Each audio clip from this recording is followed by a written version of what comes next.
नमस्कार, मैं अनिल श्रीवास्तव, श्रमिक नेता बिहार। केंद्र सरकार का एक अभियान चला रहा है। वह अभियान यह चल रहा है कि पूरे भारतवर्ष के अंदर बहुत कुछ बड़े स्टेशनों को ब्यूटिफिकेशन किया जा रहा है। मतलब कहने का अर्थ यह है कि कुछ कुछ स्टेशनों को इस ढंग से बनाया जा रहा है, तोड़ ताड़ करके, कि अब एक नया लुक नजर आए स्टेशनों का। मतलब एक प्रकार का पार्लर का दुकान जो है वो खुल चुका है भारत के अंदर कुछ कुछ स्टेशनों को बनाने में। और कहा गया कि नहीं, ये पुराना स्टेशन है भाई, अब इसको थोड़ा जवान किया जाए। और जवानी की दिशा में बढ़ाने के लिए स्टेशनों को पार्लर का एक कंपनी बुला करके और उससे जो है सब बनवाया जा रहा है। और करीब करीब इसमें हमको समझ में आता है कि 18,500 करोड़ रुपया खर्च हो रहा है। यही वह उदाहरण है गया के अंदर भी हम देख रहे हैं कि गया में भी जो स्टेशन बनी हुई थी उसको तोड़ ताड़ करके बनाया जा रहा है। क्या भाई, तो ये एक एयरड्राम के तरह, एयरपोर्ट के तरह एक स्टेशन बनाया जाएगा। इतना अच्छा लगेगा कि जिसको वर्णन नहीं किया जा सकता। बाहरी ढांचा ऐसा खूबसूरत बनाया जाएगा जैसे अभी अभी हाल फिलहाल का 50-60 बरस का बुढ़ा 25 बरस का जवान नजर आवे स्टेशन पर। यह हालत केंद्र सरकार का हो रहा है। पूरे तरीके से लगाया जा रहा है। करीब 3-4 वर्षों का ये प्रोजेक्ट है, किया जा रहा है। अभी हाल फिलहाल गया रेलवे स्टेशन में एक एक्सीलेटर बनाया गया था। मेरे सामने ही मैं देखा भी। क्या भाई, तो एक्सीलेटर बना है। क्या एक्सीलेटर बनाया है गया है भाई, तो यहाँ से ऊपर चढ़ेगा मशीन के द्वारा और फिर वहाँ से नीचे उतरेगा। अच्छा लगा, उद्घाटन भी हुआ। एक्सीलेटर बना तोड़ दिया जा रहा है इसमें ब्यूटिफिकेशन में कि ना एक्सीलेटर तोड़ दिया जाए। बिल्डिंग बनाई गई बढ़िया तरीके से, टाइल्स लगाए गए, मार्बल लगाए गए, रोज पॉलिश हो रहा है। पता चला कि नहीं, अभी इसको भी खत्म कर दिया जाए। क्या भाई, तो ये भी बूढ़ा हो गया। मतलब जो 5 साल 10 साल पहले निर्माण किया गया वो अभी बूढ़ा हो गया। गया रेलवे स्टेशन, बगीचे लगाए गए, आर्क पार्क बनाए गए, हर जगह तोड़ फोड़ करके स्टेशन को, बिल्डिंग को हटा दिया गया। अच्छा नहीं लगता है। मतलब कहने का अर्थ यह है कि इस तरह का modification of the railway station किया जा रहा है। और क्या भाई, तो इसमें जो है सो बड़ी एक्सप्रेसों की गाड़ियां चलेगी, वंदे भारत जैसे, और न जाने कौन कौन एक्सप्रेस नया आविष्कार हुआ है। लेकिन दूसरी तरफ आपने कभी देखा है कि रेलवे के अंदर ऐसी भी कुछ गाड़ियां हैं जो न एक्सप्रेस है, न पैसेंजर और न मालगाड़ी है कह सकते हैं। ऐसी भी रेलगाड़ी चल रही है जिसमें न कोई टॉयलेट है न बाथरूम है।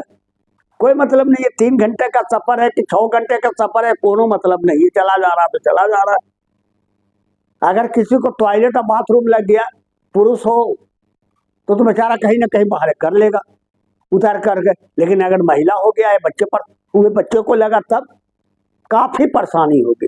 ये स्थिति रेलवे को नजर नहीं आ रहा, क्योंकि रेलवे को यह नजर नहीं आ रहा है कि इस देश में 82 करोड़ से ऊपर लोग गरीबी रेखा से नीचे हैं, जो मुश्किल से इन ट्रेनों में सफर कर रहे हैं, कम पैसे में सफर कर रहे हैं। हर आदमी वंदे भारत में सफर नहीं कर सकता है।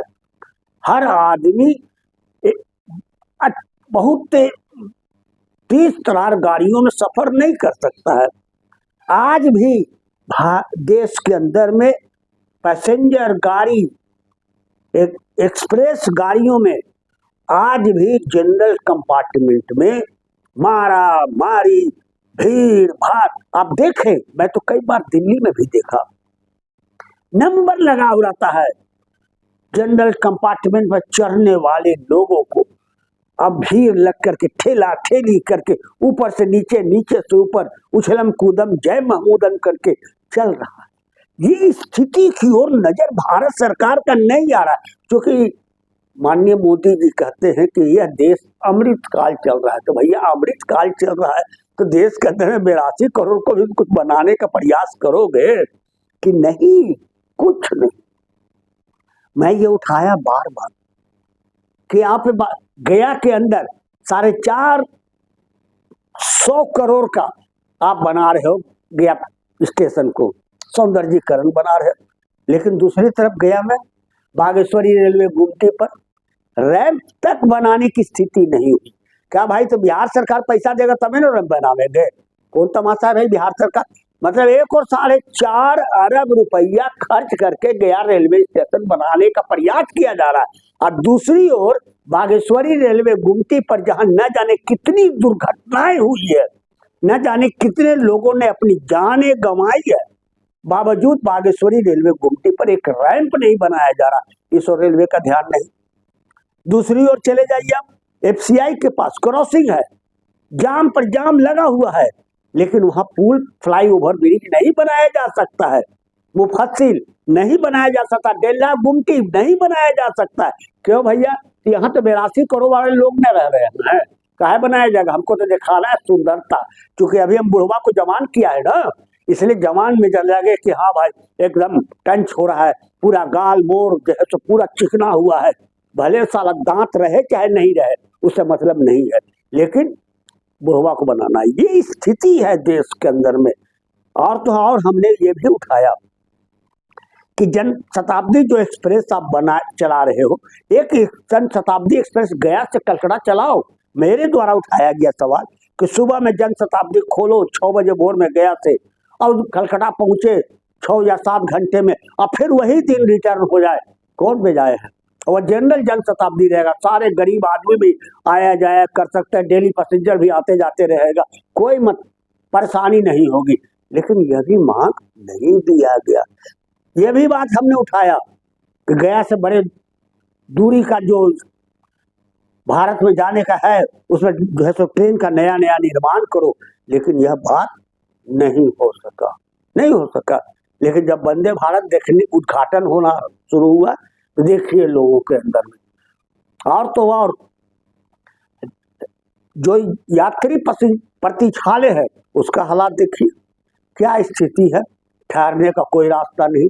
अब तो और उसमें बनाया गया कि स्टैंडर्ड क्या है भाई, तो कुर्सियां लगेगी, उसमें कपड़ा लगाया जाएगा, आसान से बैठेंगे। मतलब किस प्रकार से हम देश को दिखाएं कि देखो हमारे देश के अंदर में ऐसे ऐसे स्टेशन हैं जो देखने में इतना सुंदर लगता है, इतना ब्यूटिफिकेशन लगता है, लेकिन दूसरी ओर रेशम के आगे मार्किन है हर स्टेशन पे, जहाँ पानी तक भी व्यवस्था नहीं है। बहुत सारे स्टेशनों पर आप देख लो कि जहाँ पानी तक नहीं व्यवस्था है, जहाँ पर टॉयलेट का व्यवस्था बढ़िया से नहीं है। ये हालत केंद्र सरकार के द्वारा ये बनाया जा रहा है, क्योंकि देश अमृत काल की ओर न बढ़ रहा है। देश को हमको ले जाना है, भले नीचे से खोखला रहे, भारत के अंदर में गरीबी वर्तमान रहे, भारत के अंदर में बेरोजगारी वर्तमान रहे, लेकिन हम शान के साथ कहे कि ना हम दुनिया के भी बराबर पर हम भी पहुंच रहे हैं। ये स्थिति केंद्र सरकार के बनाने का प्रयास किया जा रहा है। इसलिए हम कहना चाहते हैं भारत की जनता से कि आप इस ओर भी, हम विकास का ऐसी नहीं करते हैं, इनकार नहीं करते कि देश को विकास नहीं करना चाहिए, लेकिन देश के विकास करने का मतलब जो गरीब वर्ग है उसके बारे में भी आप विचार करो कि कितना कष्ट से एक मामूली पुरुषोत्तम एक्सप्रेस यहाँ से गया से क्रॉस करती है। उसके जनरल कंपार्टमेंट में आप जाओ और देखो कि चढ़ने वाले लोग कैसे भीड़ में दौड़ रहे हैं पकड़ने के लिए गाड़ी, घुस जाने के लिए उसके अंदर में गाड़ी। आप देखो हर जगह कहीं ना कहीं सीट का लूटने के प्रयास किए जा रहे हैं। ये सारी स्थिति ये दौर में गुजर रहा है। इस और रेलवे का ध्यान नहीं है ध्यान कि हाँ हमको इस देश में उनके प्रति भी विचार करना है जो 80-82 करोड़ की जनता इस देश में सफर कर रही है, कोई मतलब नहीं। इसलिए मित्रों, मेरा यह वीडियो बनाने का अर्थ यह है कि आप जागो, और 24 का जो चुनाव आने वाला है उस चुनाव में इस अमृत काल जरूर बने।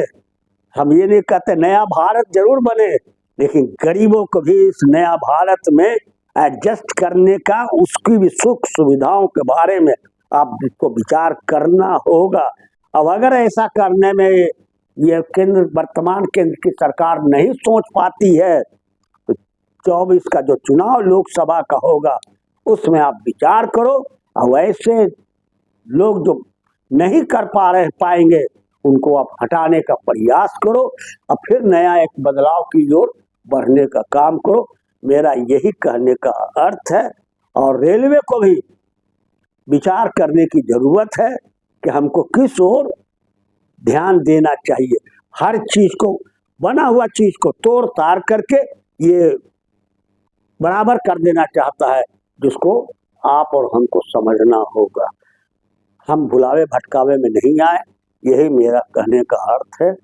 और हम समझते हैं कि जनता हमारी वीडियो में जो बात हमने कहा है उस पर विचार करे, सोचे, और 24 के यह जो लोकसभा का चुनाव है इस चुनाव में आप विचार करो।